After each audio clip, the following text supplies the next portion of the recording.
Hi, everyone, and thank you so much for joining us on the We Thrive podcast, where we share stories from entrepreneurs around the world on how they're creating an impactful legacy.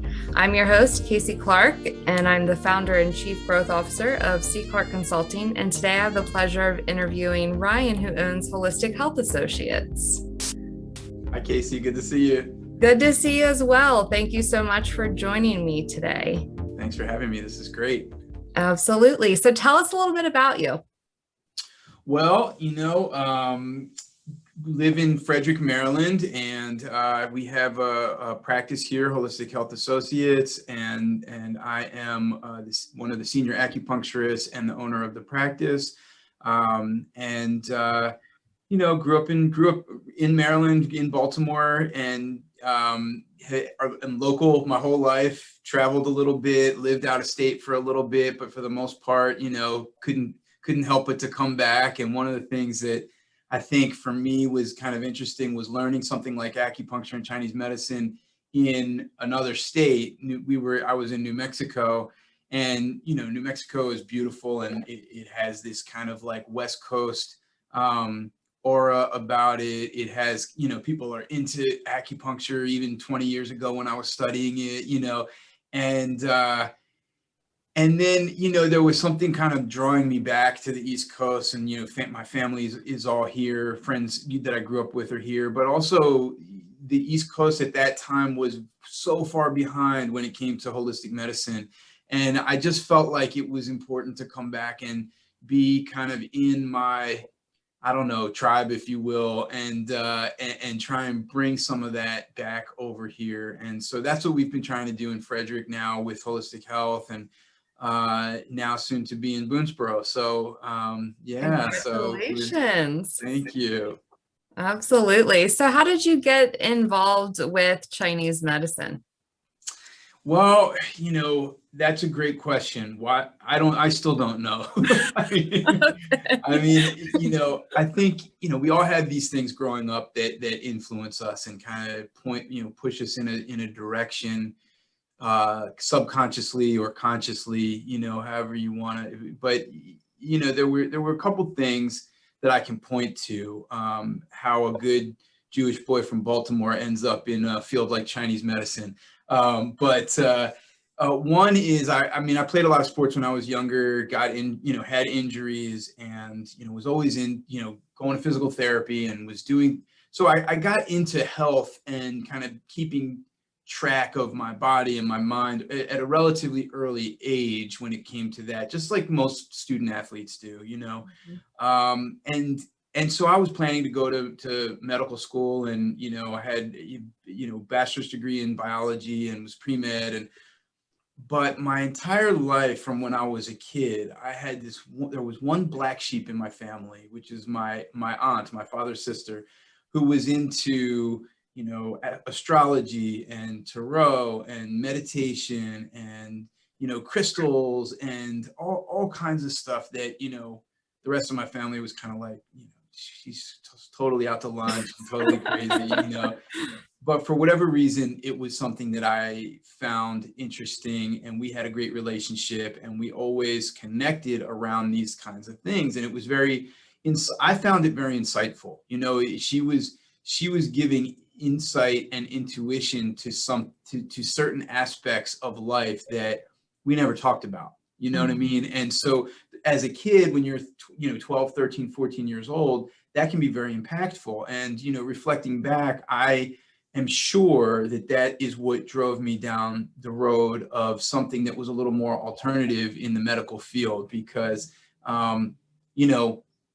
looking at the pre-med option, I just felt very bored. Even before I went to that, even before going to medical school, it always felt like there was something missing in that prospect. And, I did internships with different, podiatrists and a physical therapist, and none of it was just kind of captivating to me. And then she actually gave me a book on acupuncture. She said, I've been going to one of these for 20 years. I know you've probably never heard of it, but just read the book and see what you think. And I read this book cover to cover in 2 days. And I had never had acupuncture before, didn't know anything about it. But philosophically, the way that the mind-body connection was talked about, was emphasized, was given credence, and was, was not just like held as these two separate silos of health, but actually was looked at as this integrated whole. I mean, it was just so interesting to me, and I just found it to be incredibly, compelling as far as how to help people. And, I've always wanted to help people. I'm a people person. I love talking to people. I love getting in, being around people. And it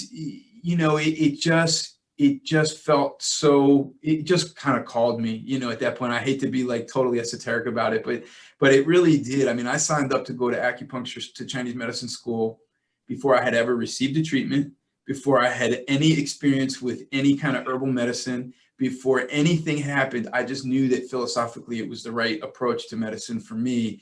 And it wasn't until I literally got to acupuncture school that I had my first treatment. And at that time, I had a skin condition that I had been battling for 6 years. I'd tried all the hydrocortisone creams and everything that the dermatologists have been through 2-3 different dermatologists. And it would be okay for a while, and then it would come back, and it would be okay for a while, and then it would come back. And I went to one of who became my mentors, and he, in 2 months of going to acupuncture a couple times a week and drinking this herbal decoction that he brewed, it was like I had never had it, and it never came back, and it was just incredible. And that was the only real change. I mean, I hadn't gone through a major dietary change. I didn't do anything different socially. It was literally just that changed it. And this was in a very dry climate in Santa Fe, New Mexico. And so nothing was pointing to the fact that this made any sense other than the fact that it worked, Right. So that's awesome. Yeah, that's awesome. Like you said, that intuition that you have, like, you just know that you know. Yeah, look, sometimes, in life, it's not about making just a logical decision that you can kind of put on put on paper and it all makes sense. Sometimes you just kind of get a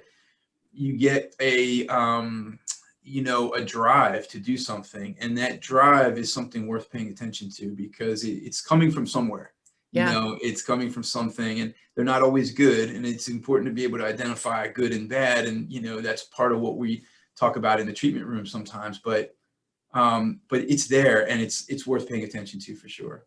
Yeah, absolutely. So it sounds to me like that's one of the resources that you use to thrive. But before we get into that, what does that word thrive mean to you? Yeah, I mean, what does thrive mean? Thrive can be so many different things, right? Based on context.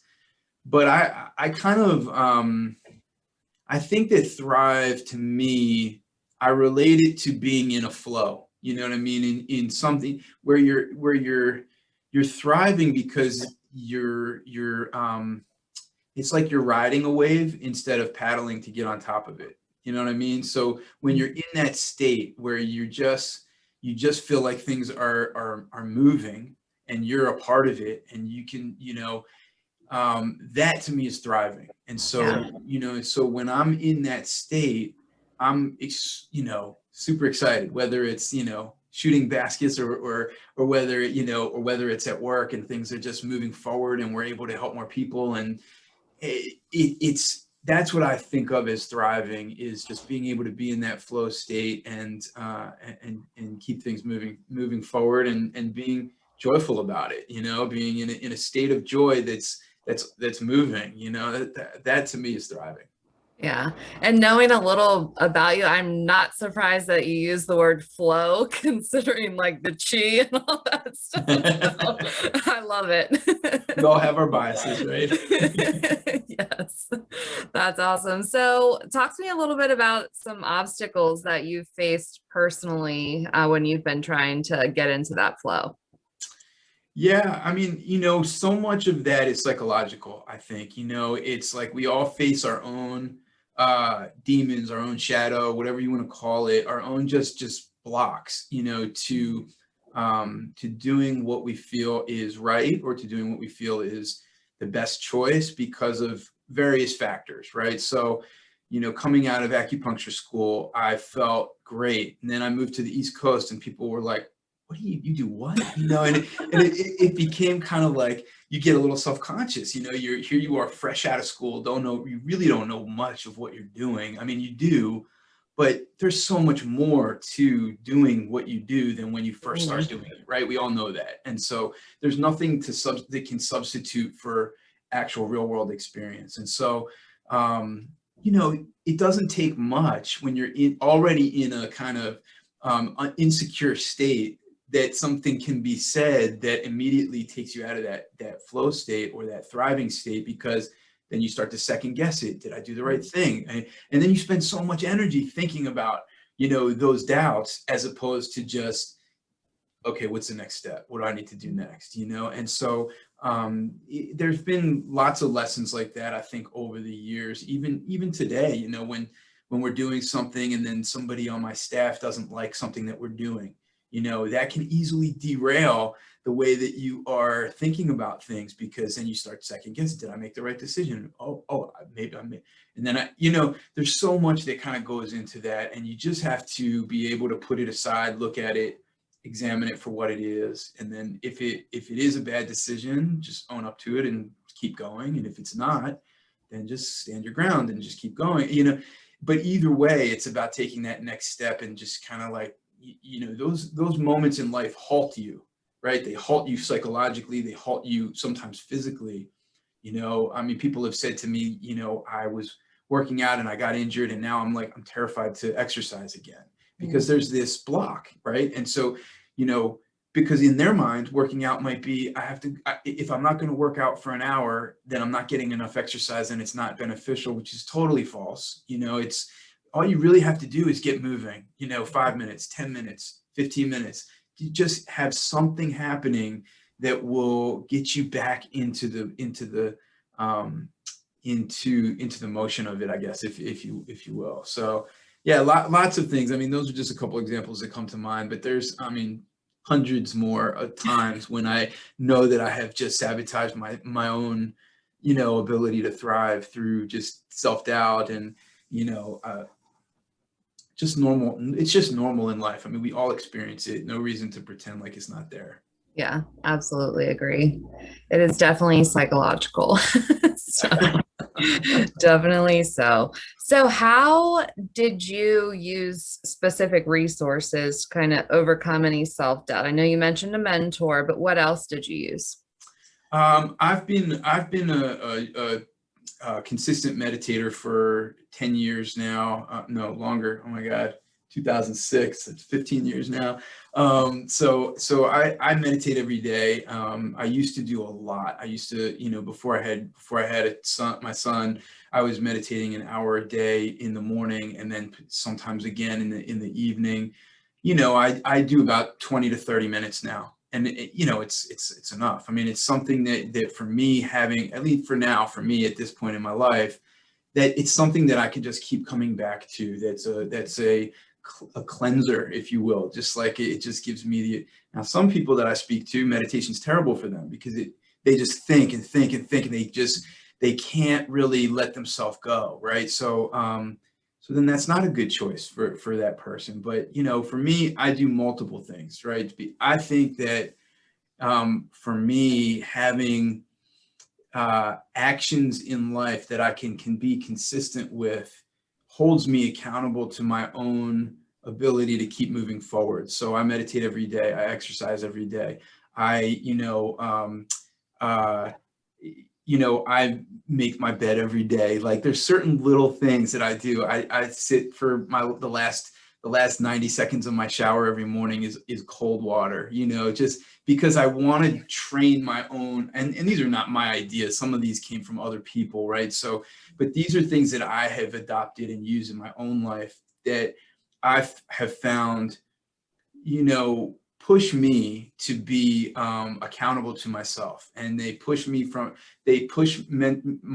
mind to not get lazy, and they push my body to not get lazy. And those are things that and lazy is different for different people, right? But my own definition of lazy is that I know I can do better. So I constantly feel lazy, constantly, right? Because you constantly know you can do better. But there are certain things that if you put them in your life, it kind of forces you to keep looking at that, and you keep looking at that aspect of yourself, then it disempowers it. And when you can disempower that aspect of your life, it doesn't mean it goes away. It just means you can move through it without it halting your thriving, right? And so those are just some activities. I mean, there's other things, you know, I listen to something motivational every morning, you know, either a speaker that I like or an author or something, or motivational speaker, you know, for a few minutes every day. You know, I try to read a book, you know, at least one to two books a month. So last year I read 18, read/listen, I should say, at this point in my life, right?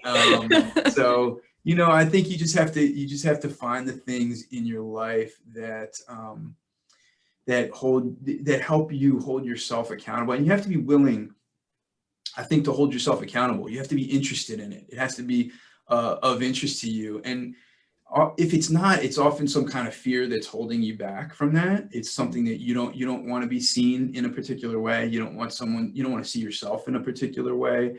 And the more you can just do that and just see yourself in that way, it just, you know, it lightens life up quite a bit, and it just makes it more fantastic. So, yeah. Yeah. So a few things. I really admire the fact that you defined lazy from, you know, your own point of view. And it really seems like you strive forward and you're constantly improving, but at the same time, it sounds like you know how to be still. So you have like that balance. So I definitely appreciate that. I feel like so many people feel like it's like all or nothing. Oh yeah. Yeah. I think that that's a really good point. And I think balance is different at different times, right? And you know, there are times in life where you need more stillness, and there's times in life when you need more, you know, passion and momentum and drive. But the reality is, you know, again, I'm going to show my bias here. There's something called the yin yang symbol. Everyone's seen it. It's a circle with the little dot over here and the little dot over here. And the symbolism of that is that even at the height of one extreme, there's a little speck, there's a little dot of the, you know, the other side in that extreme. And I've always felt like that made so much sense to me. It was one of the first things I read in that book that I was telling you about. And to me, it just made perfect sense. You have to hold, in the midst of all of the drive and passion of, let's just say, starting a new business or having your child or doing something like that, you have to pay attention and witness that there's a stillness that you have to, that's still there. It just, you may not be paying attention to it as much, you know what I mean? But you want to be aware of it. And so the more things you can put into your life that bring you back and forth between those two poles, the more you will be able to find what's necessary in the moment, you know. And that's, I think, you know, the philosophy I've adopted around it. Yeah. And like you said, you know, it changes over time. So yeah, I think it's really important to recognize that. Even in a day, it changes, right? Absolutely. You know, it's like there's a macro change, which is over the course of your life. And then there's a micro change, which is even in the course of a day when you're kind of like really frantic, you know, can you pay attention to finding a deep breath in the middle of that, you know? And when you're really quiet and really still, can you get excited and happy about something? Can you laugh with your spouse? Can you just do something silly and just break that, you know what I mean? And so anytime I feel like I'm getting too serious, I want to do something silly. And anytime I feel like I'm not accomplishing enough, I want to get serious, you know. And it's about just finding that and being aware of the opposite end. Yeah, absolutely. So with the field that you're in, I have to ask, and I'm going to try and keep it as close-ended as possible, but is the cold shower thing just to close your pores, or is there some Chinese method behind that? Well, interestingly enough, I'll keep this short because I can probably go on forever about this. Interestingly enough, Chinese medicine actually emphasizes heat over cold almost 100% of the time, about 90% of the time. Okay. So this is, you know, but there's no, and the reason is because heat increases fluid movement, mm-hmm. right? When you heat up water, it moves faster. When you cool it down, it gets more solid. Mm-hmm. Most of the problems that we face physically are from lack of movement in our culture, not too much movement. So we want to keep things warm and speeding up so that blood keeps flowing and you keep getting things moving.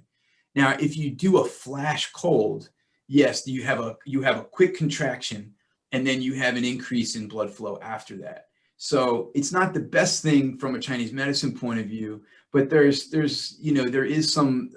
lot of science behind there being some benefit to this. And more than anything, for me, it's mental. I hate putting it on cold at the end of my shower. I despise it. Why would you want the end of your shower to be cold? Like, you want to get out of there nice and warm and feel good, right? But there's something in getting past my own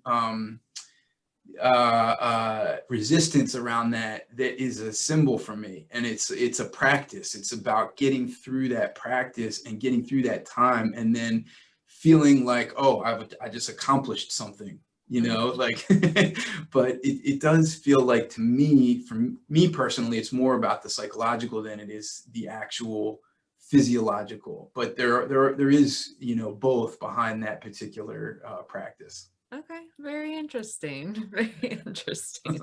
I'm fascinated with stuff like that, so I had to ask. Yeah.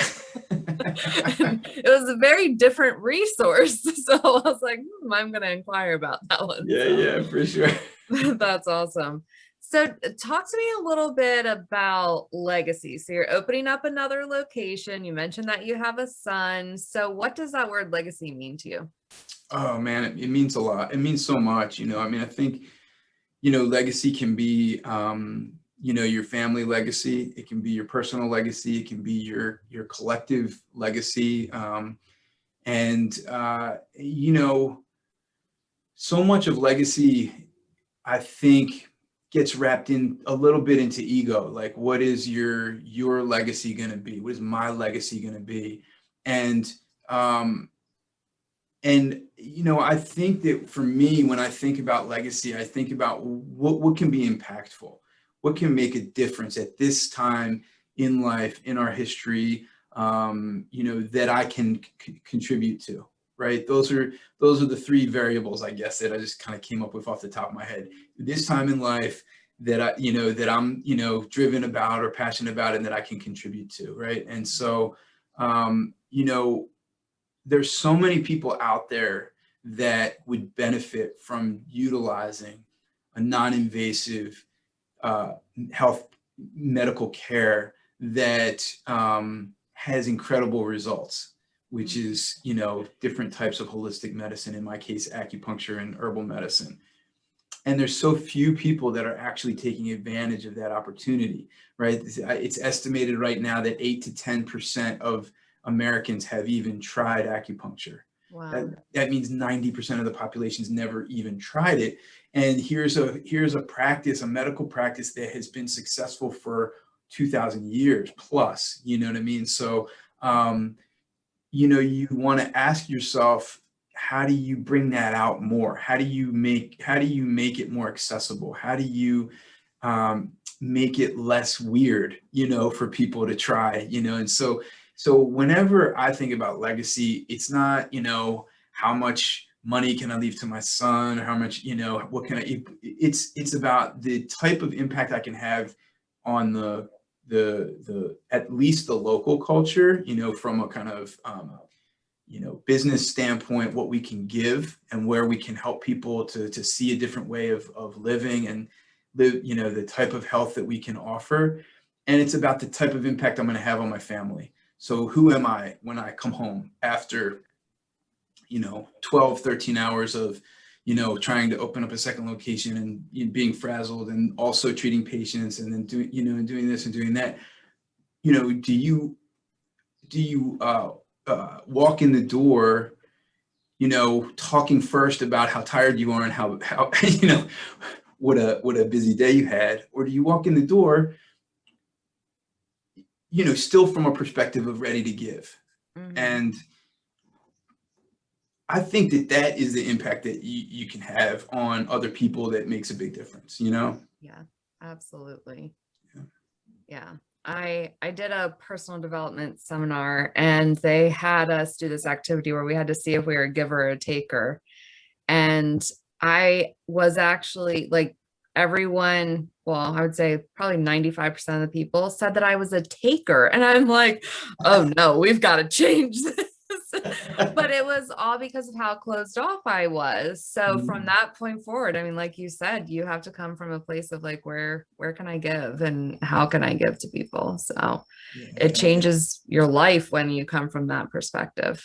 Definitely. And it can be small things, right? It can just be, like you said, just not being as closed off, or, this is something that I have struggled with over the years too, wanting to open up and, start a conversation, but maybe not a great conversation starter. So what does that look like, and how do you just smile at somebody? Yeah.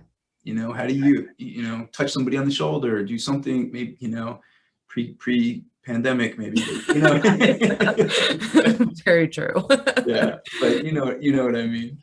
Yeah, definitely. Well, lots of good nuggets so far. So I'm excited to see what specific nuggets you have for our listeners that are just trying to thrive, whether personally or professionally. Yeah.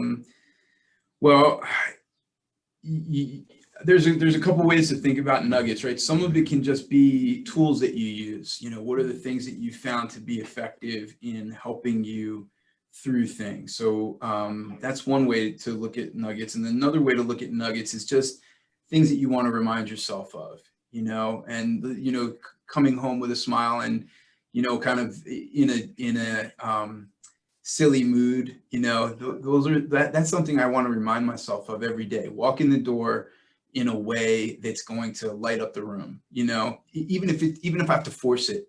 You know what I mean? It's okay to force it sometimes. You don't have to like be completely authentic 100% of the time. Sometimes you're just miserable. That's okay, but you don't have to share that with everybody all the time, right?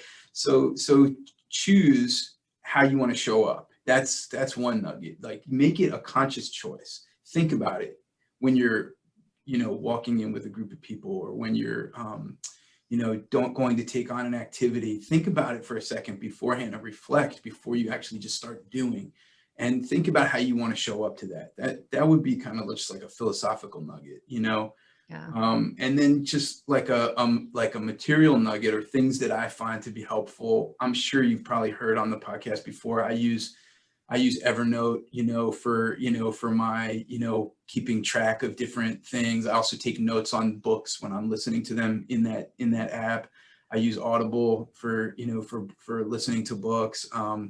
I'm a big like list taker. I forget things all the time. So if I don't keep it in a prioritized list, and I feel like half the time I spend just putting a list together and then prioritizing it and reprioritizing it. But if you don't do that, you end up kind of wasting a lot of time. And so so right now my latest one is I'm using the list on my Google Calendar. Because I look at it so much throughout the day. That I find that I'm constantly aware of that. And, and and then I'll just kind of I'll flip back to the philosophical nugget, trying to go macro, micro, macro is,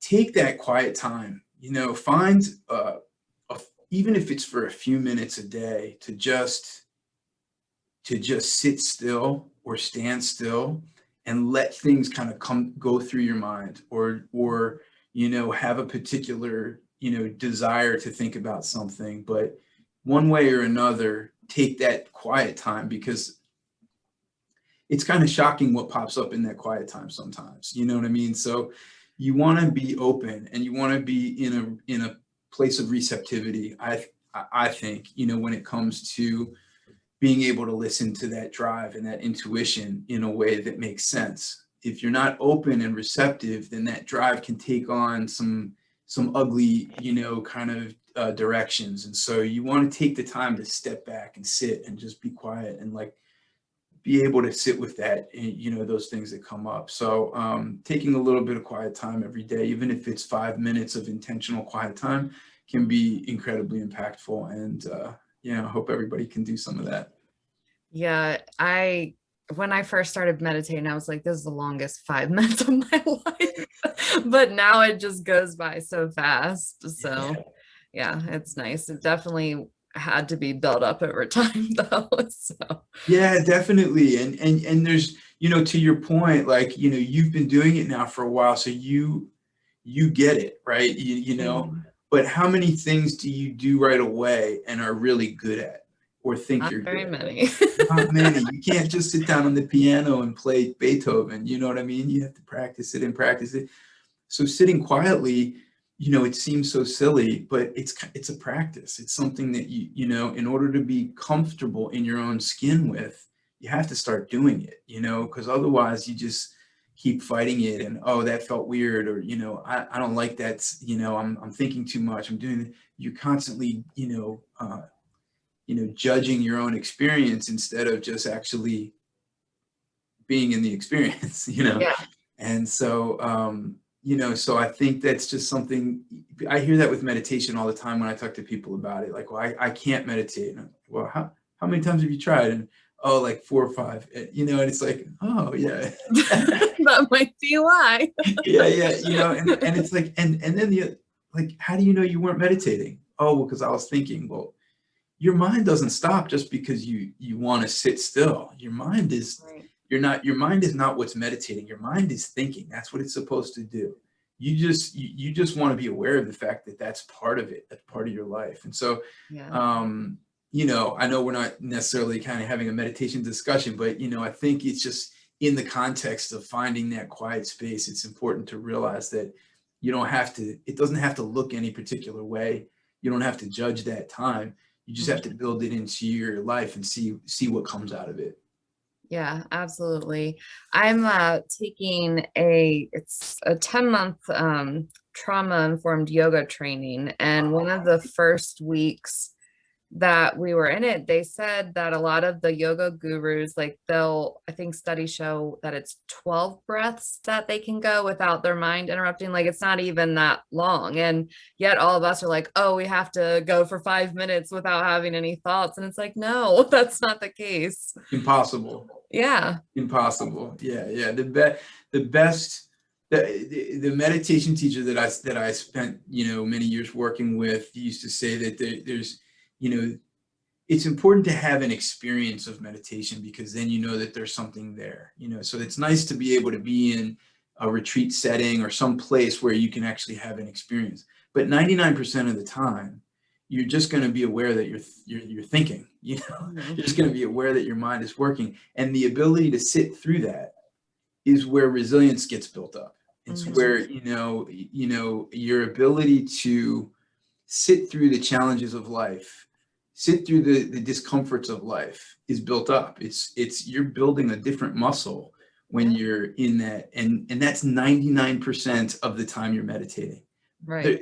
So the idea that you're going to just sit down and your mind is going to be clear and you're going to be stress-free, that's just not the reality of what, even the purpose of meditation is. It's not about me being stress-free. It's about me finding a different awareness, a different insight, that I might be able to share with somebody else, or just be for somebody else, right? And so, when we take it out of it's about me, it really allows the things to happen in a different way.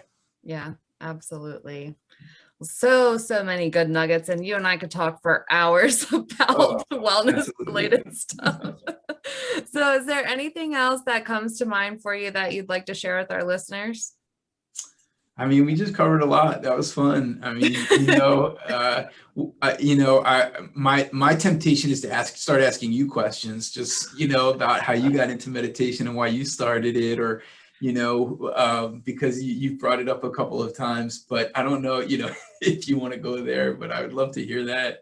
I mean, kind of like you, like when you get into the traditional, like you said, you wanted to go to med school and everything. I was getting my MBA and I was like, there's something more. So I started exploring why people, were having so much trouble reducing their stress, and especially in the workplace. Like I was working at a place where people were, on bed rest because of their blood pressure. They were having strokes and heart attacks and panic attacks. And I'm like, this is insane. Like, something has got to be done. So I started searching around and found Maryland University of Integrative Health and started their master's program in health and wellness coaching. And I swear to this day, I just paid thousands of dollars to transform my life because like I'm not even a coach, but I learned so many things about, meditation and acupuncture and just all of the different courses that we had. It was fascinating to me. And it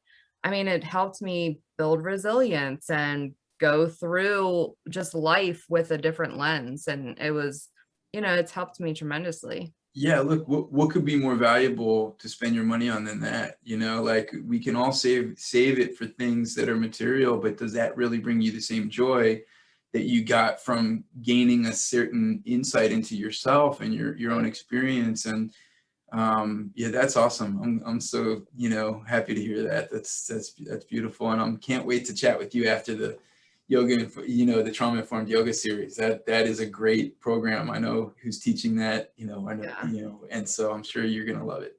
Yeah, I'm enjoying it. It's definitely fascinating. So definitely. Well, I really appreciate your time today. It's always great chatting with you. And where can we find you on the internet, or even, I know you're located in Frederick, where are you going to be opening in Boonesboro? So in Boonesboro, we are merging with the Boonesboro Wellness Center, which is right on Main Street. It is in the Clock Tower, which is the main center building in the middle of Boonesboro. So that's where we're going to be over there. And in Frederick, we're right by Frederick High School. Facebook, Holistic Health Associates on Facebook, Instagram at HHA603, LinkedIn, Holistic Health Associates. Everywhere. Just if you go on any of those places and search for us, I think you'll find it. Website is www.hhamd.com, and hope to be able to help in any way.